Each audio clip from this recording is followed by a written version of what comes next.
Tema malam ini terkait dengan kitab yang kami tulis, Mul Nasab bil Hikmah, Jalan Pulang dalam Diam. Jadi selama ini kami tidak tampil berbanyak di media karena lagi sibuk menulis kitab. Ada beberapa kitab, 3 kitab. Satu adalah Mul Nasab bil Hikmah, Jalan Pulang dalam Diam, Metode Kalam bil Hikmah, dan ilmu hidayah. Ilmu hidayah itu adalah ilmu cahaya. Bahasa langsungnya adalah ilmu laduni. Allah membimbing manusia melalui cahaya. Jadi kami sibuk di dalam menulis kitab, dan insya Allah akan muncul berbagai kitab-kitab menyusul bukunya. Nasab ke-64 majelis. Ini terkait dengan tempat berteduh kita. Manusia berkumpul dalam banyak tujuan, namun tidak semua pertemuan menghidupkan hati. Bahkan ada pertemuan-pertemuan yang mematikan hati kita.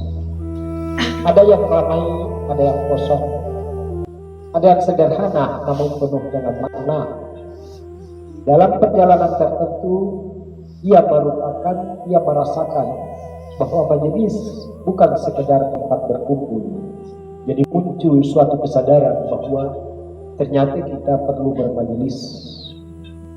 Tapi ruang di mana hati selalu diingatkan.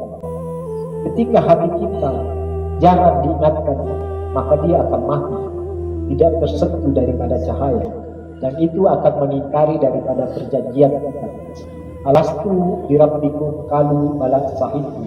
Ingat perjanjian kita untuk senantiasa mengesahkan diri kepada Tuhan, untuk senantiasa menghubungkan diri kita melalui cahaya daripada cahaya Allah itu sendiri. Cahaya itu adalah bimbingan daripada Allah, bukan cahaya seperti cahaya-cahaya lampu dan segalanya. Dalam perjalanan tertentu, ia mulai merasakan bahwa majelis bukan sekedar tempat berkumpul, tapi ruang di mana hati saling mengingatkan, saling diingatkan, dan jiwa kembali disadarkan. Maka hati-hatilah, jangan sampai seperti jiwa-jiwa yang menyesal di alam bawah sana. Mereka meminta untuk kembali ke dunia. Ya Allah, ya Tuhan, kembalikan aku kembali ke dunia. Bukankah dunia tempat engkau hidup? Mengapa engkau lalai dan baru meminta untuk kembali? Jadi jangan sampai jiwa-jiwa kita ini jiwa-jiwa yang kaku, yang sudah mati, yang sudah merupakan daripada perjalanan pulang. Bahwa setiap perjalanan itu kita hidup di dunia ini untuk pulang ke Tuhan, bukan menuju untuk kembali ke Tuhan. Innalillah, kembali ke Tuhan. Di dunia ini pun bukan tentang mati untuk diucapkan innalillah, tetapi segala hak kepemilikan kita dikembalikan kepada Tuhan. Segala nikmat-nikmat kita itu diakui bahwa itu adalah nikmat-nikmat Tuhan. Kembalikan segalanya. Bahkan susah-susah kita, beban-beban kita tetap dikembalikan kepada Tuhan. Segala apapun kerugian kita tetap dikembalikan kepada Tuhan. Karena itu dilepaskan untuk meringankan beban-beban yang ada pada pikiran kita. Maka lepaskan, kembalikan segala beban hidupmu untuk kembali ke Tuhan. Inilah gunanya daripada suatu majelis, untuk mengingatkan kita, menghidupkan hati kita yang beku dengan segala kehidupan duniawi yang kadang-kadang melalaikan, bahkan memandang enteng daripada majelis dan memuliakan tempat-tempat pekerjaan kita dibanding daripada majelis. Seolah-olah tempat pekerjaan kita itu jauh lebih mudah daripada menghadiri daripada suatu majelis. Jangan sampai itu terjadi pada diri kita dan jiwa kita menjadi keras. Kalau dia sudah keras seperti batu, sulit untuk sadar. Siapapun mau menyadarkan tidak akan bisa, karena sesungguhnya kesadaran itu bersumber dari dirinya sendiri. Sekalipun malaikat turun, kalau hatinya tidak mau terbuka, tidak akan bisa sadar. Disinilah ia melihat perbedaan antara hadir dengan badan dengan hadir dengan hati. Kita hadir melalui badan, syukur, karena secara syariat kita hadir secara jasadi di sini. Jika belum secara batin, secara tarekah hadir kita, maka kita akan disentuhkan daripada cahaya agar rasa kehadiran kita ada di sini.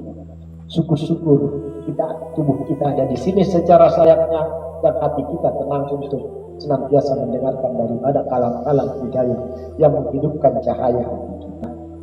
Majelis yang hidup bukan karena banyaknya orang. Jadi kita di sini bukan mau gagah-gagahan. Syukur-syukur banyak yang mengikuti mereka masalah, syukur-syukur. Tetapi tujuan kita di sini bukan gagah-gagahan, bukan mau pamer-pamerkan banyak jamaah kami, bukan seperti itu. Majelis ini adalah majelis yang kadang-kadang hening, hanya orang-orang yang mau mencintai keheningan, tidak mengejar sesuatu atau mengejar nama-nama atau bulan. Tidak ada sama sekali di tempat ini. Tujuan kita membawa ke Tuhan, bukan membawa ke diri kita atau mengagungkan daripada majelis kita. Tujuan ketuhanan adalah, tujuan orang-orang tauhid adalah membawa ke Tuhan, bukan membawa ke dirinya dan mengistimewakan dirinya dan merebut hak pujian Allah, bukan sama sekali. Jadi memang ini hening, memang ini tenang, memang ini sepi, dan sepi itu sesungguhnya adalah ruang tempat kita berteduh. Majelis yang hidup bukan karena banyaknya orang, tapi karena hadirnya kesadaran kepada Allah. Dia tidak lagi mencari keramaian, tetapi mencari keberkahan di dalam pertemuan. Yang disampaikan menjadi cahaya, semoga ini menjadi cahaya-cahaya yang melekat pada diri kalian. Yang mendengar pun menjadi terbuka. Yang disampaikan menjadi cahaya, yang mendengar menjadi terbuka, dan akhirnya ia mengerti bahwa majelis bukan sekedar tempat duduk bersama, tapi ruang di mana hati kita diingatkan kembali untuk kembali ke Tuhan. Wahai manusia, sesungguhnya engkau dari Tuhan, ada perjanjian dari Tuhan. Alastu birabbikum qalu bala sahidna, dan itu akan ditagih. Tuhan tidak mau tahu alasan apapun, karena itu sudah ikrar untuk senantiasa menghubungkan cahaya diri kita, jiwa kita, nur kita, ruh kita kepada Tuhan untuk mendapat bimbingan. Jangan sampai kita mengaku bertuhankan Allah, tetapi sesungguhnya menjadikan hawa nafsu, keinginan, dan keinginan itu kita turuti terus sampai membelenggu atau menghancurkan daripada diri kita itu sendiri. Karena keinginan tidak di dalam ridha Tuhan. Inilah yang penting dipahami, bahwa kita datang bermajelis di sini adalah bukan untuk menambah ilmu, tetapi menambah kesadaran kita. Karena kesadaran yang tersentuh itulah sesungguhnya jauh lebih baik dibanding menambah ilmu. Kadang-kadang menambah ilmu hanya menambah keangkuhan semata.